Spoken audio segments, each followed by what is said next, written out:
This is Regina's Castle, the Hotel Saskatchewan. Join me for 2 unforgettable nights inside one of the most elegant hotels on the prairies. This is a series that I started last summer to stay at as many of Canada's Grand Railway hotels as possible, all of which were built in an era when passenger trains ruled the Great White North. From the Chateau Laurier in Ottawa, the Mac in Edmonton, the Fort Garry in Winnipeg, the Palliser in Calgary, the Banff Springs in the Southern Rockies, to the Jasper Park Lodge in the Northern Rockies, I stayed at every single one of them. But Regina's Castle is unlike anything else that I've shared in the series to date. From a world-class chef serving up a 5-star culinary experience in one of the most intimate settings possible, to an absolutely jaw-dropping property on the inside, to the railway history that built this city, its castle, and the railway hotel that never was. It's all aboard here in the Queen City. This video is sponsored by HolaFly. This is the Hotel Saskatchewan. Let's begin. The story of the Hotel Saskatchewan actually begins back in 1911 during the golden era of Canadian rail travel. The Grand Trunk Pacific were well over halfway to completing their coast-to-coast railway, laying over 4,800 kilometers of track from Moncton, New Brunswick to Prince Rupert, BC, with key stops along the way in Ottawa, Winnipeg, Jasper, and Prince Rupert. And Grand Trunk Pacific President Charles Melville Hays, this guy was a dreamer, and he had a vision to construct 8 of the most luxurious railway hotels across the route at all of his major stops. From the Chateau Laurier in Ottawa, which completed in 1911, to the Fort Garry in Winnipeg opening in 1913, Regina was scheduled to be next, and construction on a state-of-the-art chateau-style hotel would commence. The hotel would be named the Chateau Qu'appelle, named after the scenic Qu'appelle Valley straddling the Manitoba-Saskatchewan border. Concrete pillars were laid, and steel skeletons began to rise. But when World War I broke out, construction came to a halt and would sit abandoned for more than 7 years until Grand Trunk Pacific's official bankruptcy in 1920. Now, by 1925, the steel girder skeleton of the Chateau Qu'appelle had sat for well over a decade, and the Canadian Pacific saw an opportunity.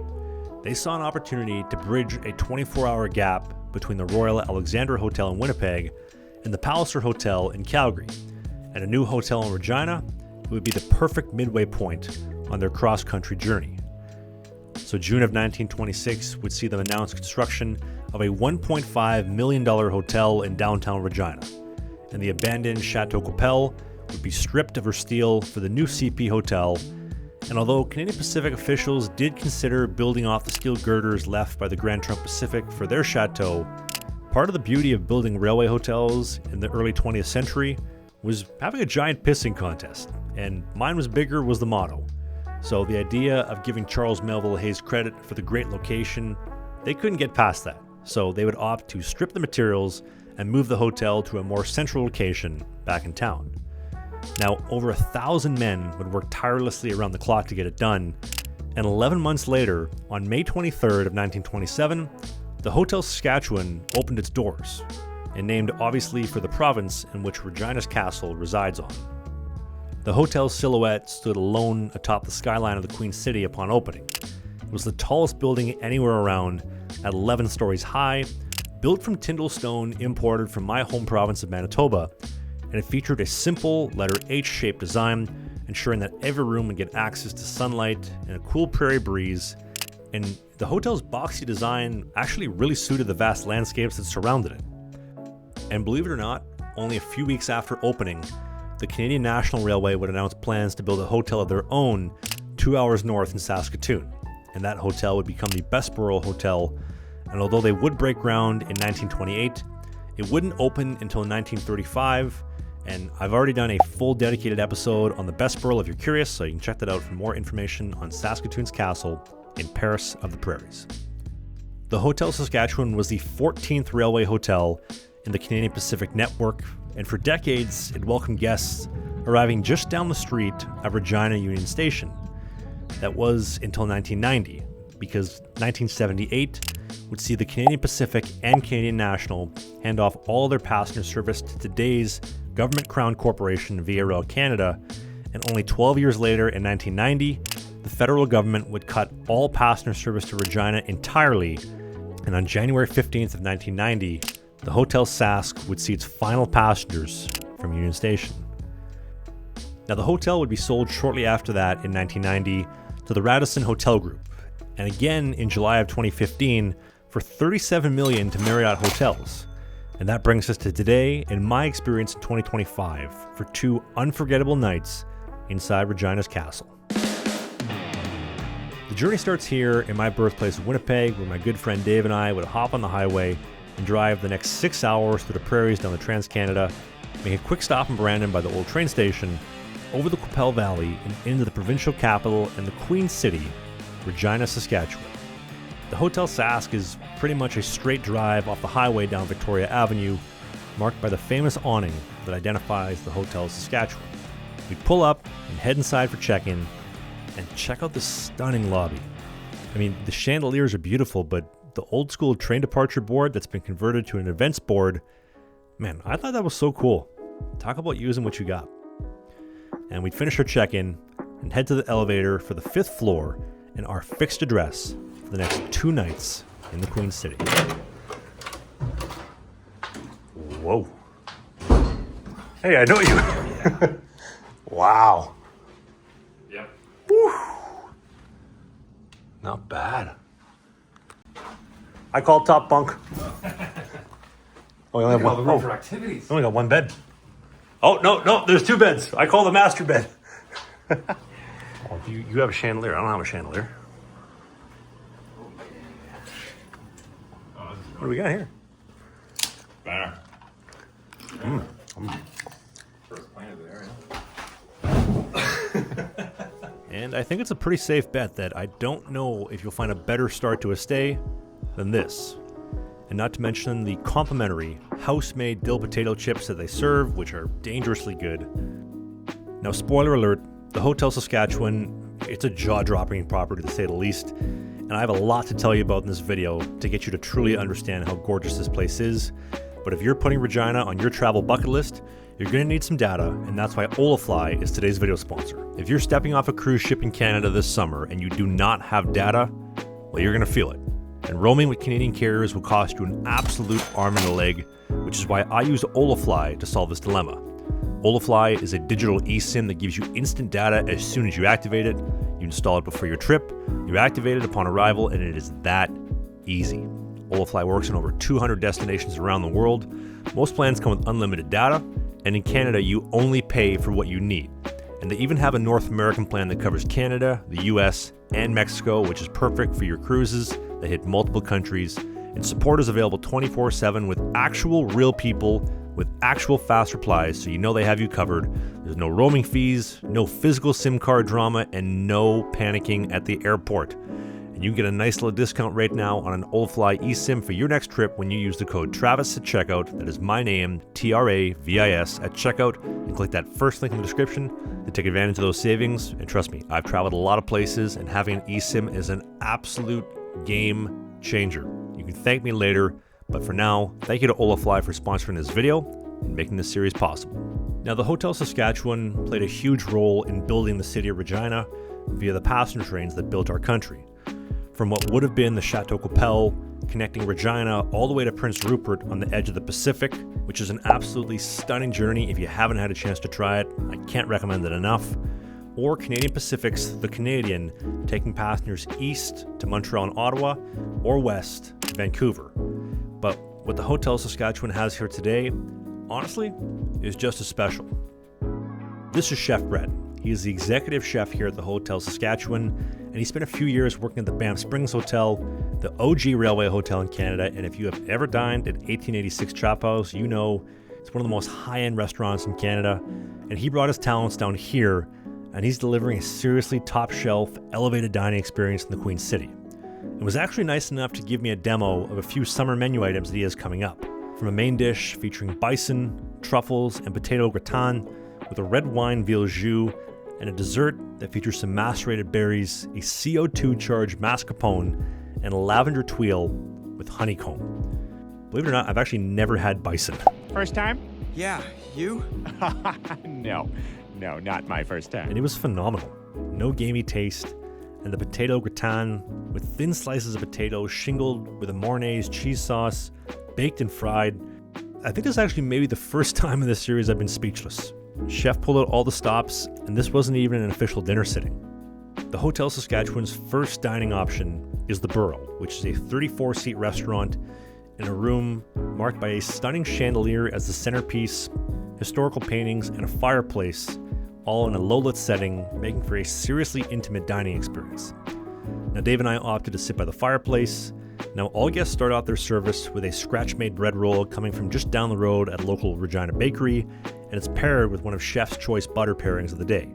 I mean, you should see the look that Dave and I were giving each other. Those rolls were crisp, super fluffy on the inside, and like I said, look at that smile on Dave's face. For starters, we opted to share the pan-seared scallops and pork belly with pea and corn, roasted heirloom carrots over smoked yogurt sauce, and a lobster ravioli with roasted cherry tomatoes and a tomato bisque, served tableside. The scallops, they were seared beautifully, the pork belly was sweet, the pea puree was so smooth, and I didn't know smoked yogurt would go so well with roasted carrots, but it was an absolute winner. Root vegetables roasted right, it does not get much better. And the lobster ravioli, I mean, come on. You don't like lobster ravioli? You're going the right way for a smack bottom. Sorry about it. And prepare to have your socks absolutely knocked off, because for mains, we went with the Surf and Turf split for two. A 24-ounce porterhouse steak with a butter-poached lobster tail, red wine jus, and bone marrow mashed potatoes. And my God, I've tried mashed potatoes so many ways in my lifetime, but never with bone marrow whipped into it. I literally could have eaten them by the trough and taken more to go home. The best potato dish I've ever had in my life. I never would have thought of combining bone marrow with mashed potatoes, and although you may not think of Regina as a place that would have good seafood or lobster, this lobster was so good you didn't even need clarified butter to enjoy it. This tail and the porterhouse, I don't think I've had a meal this good since the beef short rib at the Chateau Laurier in Ottawa 3 months ago. I was again speechless. I literally was at a loss for words to describe how fantastic this setting was. And the Burrow is truly a must-do in Regina, and you know, who cares if your neighbor judges you? Come down for a bowl of bone marrow mashed potatoes. You will not regret it. The Hotel Sask is an absolute must-do dining experience. The Hotel Saskatchewan itself, although super simple with the letter H design, is humbly elegant in downtown Regina's skyline. And although it is getting a little bit buried by the glass box buildings that surround it, it's not quite like its other fellow Canadian Pacific hotels like the Palliser in Calgary or the Hotel Vancouver. It's just nice that you can still appreciate its beauty from the outside. But inside is where the real magic is, and the team at the Hotel Sask was actually nice enough to give me a tour to go behind the scenes. From the laundry list of famous celebrities that have stayed here, including Queen Elizabeth herself, who last stayed here in the Queen City in 2005, the hotel even has a barbershop, which is original from 1927 when the hotel first opened. I really wish that it was open during my stay, because I've had a lot of firsts in this railway hotel series to date, and I mean a lot. But getting a fresh fade and a beard trim is one that I haven't had to date, and especially in one of Canada's castles.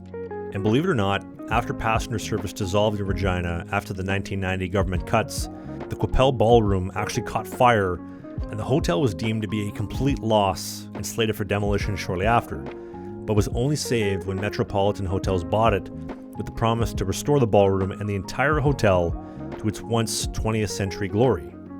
And the Hotel Saskatchewan is, in my opinion, honestly the most beautiful hotel, most beautifully composed hotel that I've seen in this series. Now, you can obviously let me know what you think in the comment section below, but it's tough to beat. And all the railway hotels in Canada were energy self-sufficient upon opening, and the Hotel Sask was no different. So anytime the city has a power outage, the Hotel Sask is actually the only building that is unaffected. They really don't make them like they used to.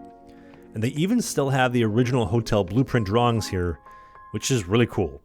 But what really piqued my interest is the tunnels that sat behind us. Now, all railway hotels had tunnels that led to the stations that they served. Typically, they were only used for royalty to board the train without hassle from the public, but in the 1990s, they filled the entire tunnel up with concrete, so there is no more connection to Regina Union Station. Now, from the outside today, the station actually looks pretty lively, with loads of freight traffic moving behind the century-old station. But following the 1990 government cuts to completely remove Regina off the transcontinental route, January of that year would see the final passengers arrive and check into the Hotel Saskatchewan, with some continuing on the final train west towards Calgary, Banff, and Vancouver, and some continuing east on the final train towards Winnipeg, Ottawa, and Montreal for the final time.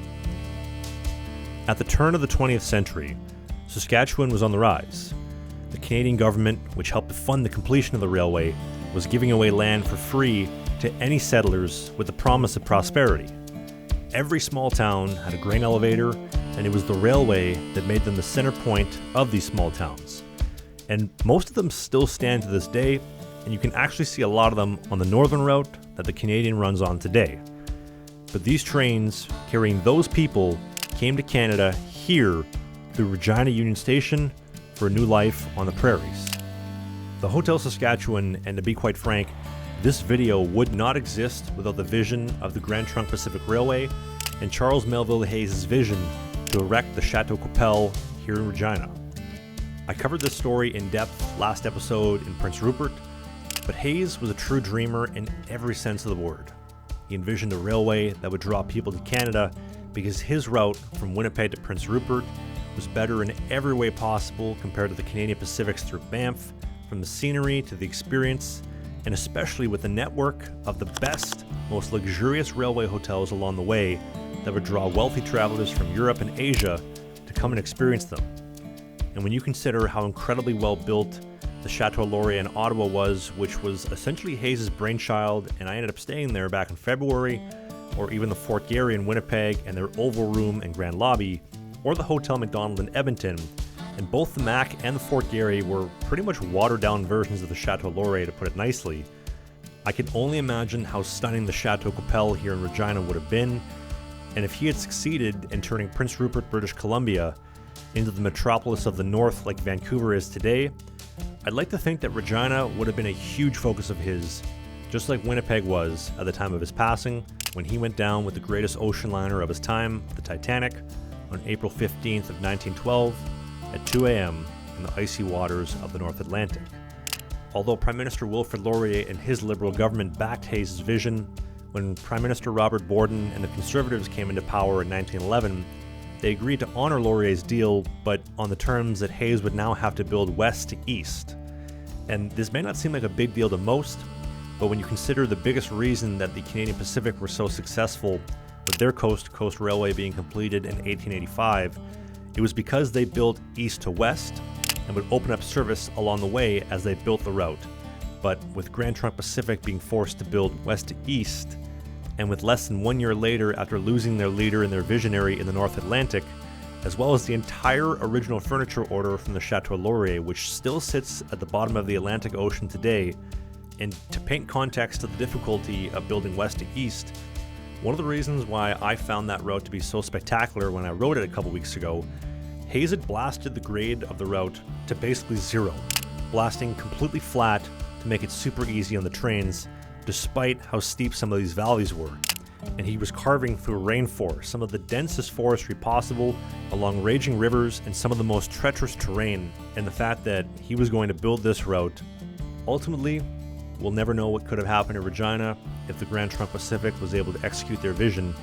And would today's video actually be staying at the Chateau Qu'appelle, or would the Hotel Saskatchewan have even been built? We'll never know. And following the Canadian government's 1990 cuts to remove service from Regina forever, Regina's Union Station would sit empty for 5 years and was slated for demolition the following year. That was until a $37 million renovation project to convert it into a casino presented itself, and it's been alive and well ever since. But stepping inside today, I gotta be honest, it was pretty disappointing.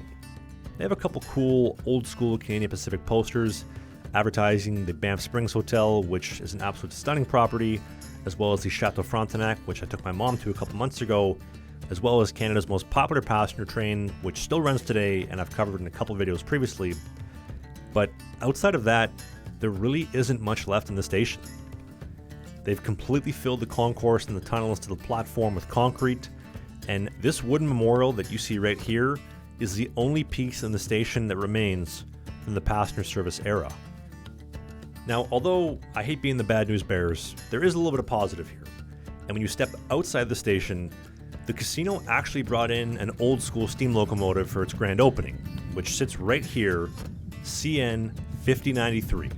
She was the last steam locomotive to ever pull a passenger train out of Regina in April of 1960, heading from Prince Albert, Saskatchewan later that night. Now, of course, you should never ask a lady about her weight, but this is the exception, and this girl weighs over 140 tons. That's over 250,000 pounds, as well as a Canadian National passenger car, the Argyle car as you see here, which this steam locomotive would have actually pulled many, many moons ago, and all of which are an amazing tribute to a time and an era when passenger trains ruled the once Great White North. You know what time it is. Cannonball! Just kidding. The hotel actually does not have a pool, but they do have a pretty relaxing hot tub and a gym right next door. And after that, we'd brush up, freshen up, and start things off at the Black Fox, a 14-seat speakeasy with so many cool vintage photos of the Hotel Saskatchewan from over the previous century, as well as a curated cocktail experience. Now personally, I didn't drink during my days as a professional athlete, and I still don't drink to this day. And I haven't in almost a decade, but I gotta say, this non-alcoholic Saskatoon Berry Club soda was pretty good. But Dave, he loves to drink. Julian! I don't know where I felt like I get a little drink around here, do you, bud? And after a little bit of lubrication, we'd head down to the Burrow for the final supper on our trip. We started things off with a hot dinner roll and truffle butter for an appetizer, and their texture of beets, which are essentially beets done three ways: pickled, roasted, and beet chips. For mains, Dave opted to go with the chicken fricassee, accompanied with truffle, mushroom ragu, and a peppercorn cafe au lait sauce. For myself, I opted for the Wagyu strip loin steak with thyme jus. I could go on and on about the food, and I'll say it again, Chef Brett has curated arguably one of the best dining experiences, not just in Regina, but Canada-wide. And if you're in Regina, you're pretty lucky to have this guy working in town, and if you're coming through Regina, what are you doing? The Hotel Sask is right off Victoria Avenue, which is a straight drive right down the highway if you're coming west from Winnipeg or east from Calgary. To me, this is an absolute no-brainer culinary experience. And to change gears for a split second, this wouldn't be a Railway Hotel video if there wasn't Royal Mail, and the Hotel Saskatchewan is no exception. If you're new to this series, RMS is Royal Mail Service. It's why the Titanic was the RMS Titanic, because it was a Royal Mail ship, as well as back here in Canada and inside of all the railway hotels, daily Royal Mail service was carried out by the daily Canadian Pacific passenger trains operating just down the street at Union Station. So when guests stayed here, or if you were a local, you could send a postcard or a letter back to a loved one back home, and that's exactly what Dave and I did. And how fitting, since the Hotel Sask has their own Royal Mail, that they have their own Royal Mail postcards available inside. And I know somebody will comment it, is the Hotel Saskatchewan haunted? Listen, every railway hotel in this series so far has been haunted to some degree, and for some reason every hotel seemed to get haunted roughly in the 1970s when passenger service was on the decline. I don't know, I don't want to put my tinfoil hat on too early, but you can let me know in the comment section what you think. I wasn't able to find any good stories that I liked that would lead me to believe that the Hotel Sask is haunted, but there are some, and like I said, leave a comment down below and let me know what you think. After that, Dave and I packed up and we would hit the road back to Winnipeg. That's it! Back to Winnipeg! The Hotel Saskatchewan is exceptional on so many levels. The staff here absolutely love what they do, and it truly shows. From the history on display at every corner, and how the building has kept its original aesthetic of the interior, which has stayed super genuine to what the Canadian Pacific set out to accomplish 98 years ago, and with one of the most spectacular interiors of a railway hotel that I've seen to date. And I know most people think of the prairies as flat, which they are. The Qu'appelle Valley, which straddles the Manitoba-Saskatchewan border and rides all the way up to Regina, is absolutely gorgeous. And yes, there's no more trains servicing Regina today, but when you take the Canadian, which passes along the CN Northern route towards Saskatoon, that stretch is some of the most stunning scenery in Canada. And just north of Regina here, they have the Deer Valley Golf Course, which sits in the heart of all of it. Easily the best course that I've ever played in my life, and although, listen, I got a lot of work to do on my game, the Hotel Sask doesn't. From the world-class settings to dine in, all headlined by a chef that is absolutely producing at his best, the hotel itself is unexpected luxury at a price that's even more unexpected, averaging roughly about $200 a night, while encompassing an experience truly fit for royalty. And if you have never been to Regina or stayed at the Hotel Sask, what are you waiting for? Chinese New Year? Go, go, go! what are you waiting for? I want to know, have you ever stayed in Regina's castle? Have you worked here? Or have you got a sweet story to share about it? Whatever it is, let me know in the comment section below. And make sure you hit that subscribe button, because next week I'm taking this show down the road back into the Rockies just south of Banff into Waterton Lakes for 4 incredible nights at the Prince of Wales Hotel, a railway hotel with a story that you gotta hear to believe in a town that embodies an experience that you have to see to experience, and there is so much to discover. Thank you so much to HolaFly for sponsoring this video and making it possible, and thank you so much to you for watching. And I can't wait to see you next week for the next episode in the series at the Prince of Wales Hotel. I'll see you then.